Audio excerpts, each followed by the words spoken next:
Oy, good morning, Mother and Father. Kape lang. Ay, wow. Sakto mayroon dito. Tabang man. Tinapay. Matabang man ang kape. Ang sakto kasi wala nang asukal. Kunti na lang kasi yung asukal pero okay lang yan. Kasi ngayon meron tayong good news.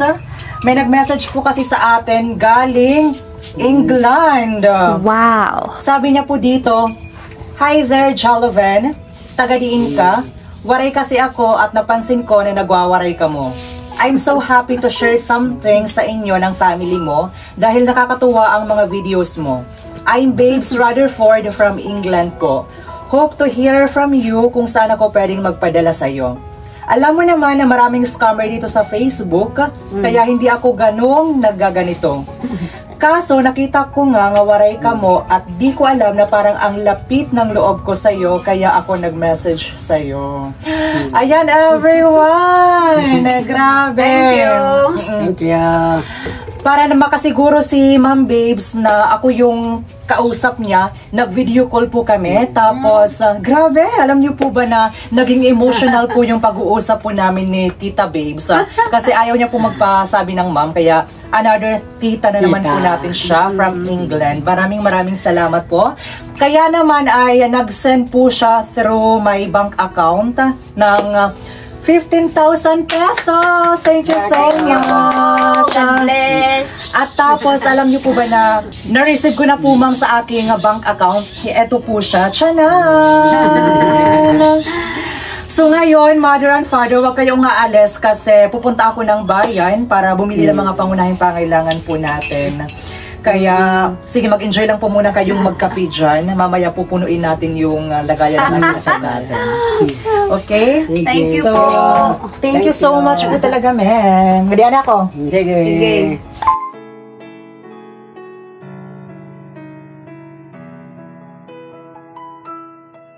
And finally, na-withdraw ko na po yung blessings po ni Tita Babes. Maraming salamat po talaga, Tita. Wow. A few moments later.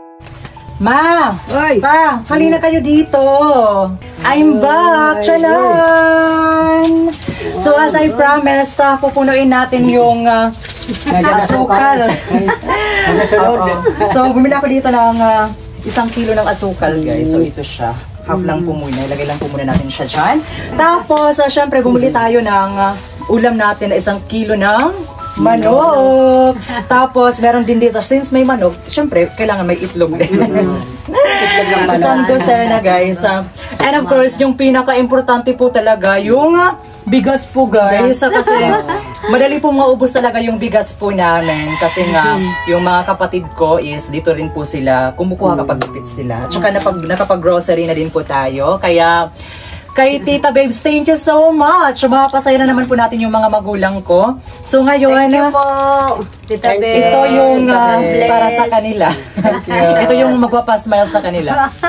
500 pesos kay Mother at saka yung 500 pesos din po sa kanya. Maraming salamat. At saka alam po ni na Mother and Father kung ilan yung ipinadala po ni Ma'am sa amin. Kaya yung iba ay mag-share tayo ng blessings, tapos yung sobra naman ay saan mapupunta? Sibi. Oh, yes guys.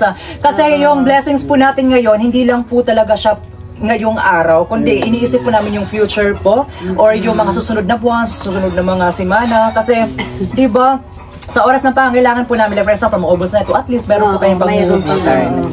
Kaya, so, ngayon, tag 500 na lang po muna sila. Kung ano yung gusto po nila. Maraming salamat. Thank you, Lord, sa grasya. Kaya kay Ma'am Babes, maraming salamat. Napakalaking bagay na po to sa Basta amin. po kayo dyan. Ingat po. Napakalaking tulong na po talaga ito, Ma'am. Maraming salamat. Sobrang nakakataba sa puso kasi kababayan po natin si Ma'am Babes. Waray-waray din po siya. Kaya ganun po talaga yung busilak yung puso po ni Ma'am. So ngayon, ano po yung masasabi niyo kay Ma'am Tita Babes na nag-share po ng blessings, ang bukal po talaga sa kanyang puso nang walang hininging kapalit. Maraming salamat. Maraming Tita salamat. Babes, sa Diyos. Tita Babes. Maraming salamat. God bless. Salamat kayo Ingat ng po Diyos. palagi kayo dyan. Kumusta po? Ingat kayo, ate. Tita Babes, ingat kayo. Sending love here in the Philippines to England. England, kumusta po ka dyan? Kumusta kayo sa England? Maraming Sa salamat po England. talaga. So, hanggang dito na lang po muna tayo kasi marami pa po tayong gagawin at saka lulutuin na po ni Mother yung ulam po namin. Kaya sobrang napasaya niyo po yung mga magulang ko today and sobrang I'm so really napakasaya glad po talaga. Kung masaya sila, walang paglagyan po yung saya na nararamdaman ko din kasi sa pamamagitan niyo po nakatulong po ako sa family ko at saka sa pamamagitan niyo nagagawa ko yung mga bagay na makakapagpasaya po sa kanila. So hanggang dito na lang po muna tayo and pasayahin niyo po yung mga magulang niyo. So thank you and see you again on our next video. Bye-bye! I love you guys! Mwah!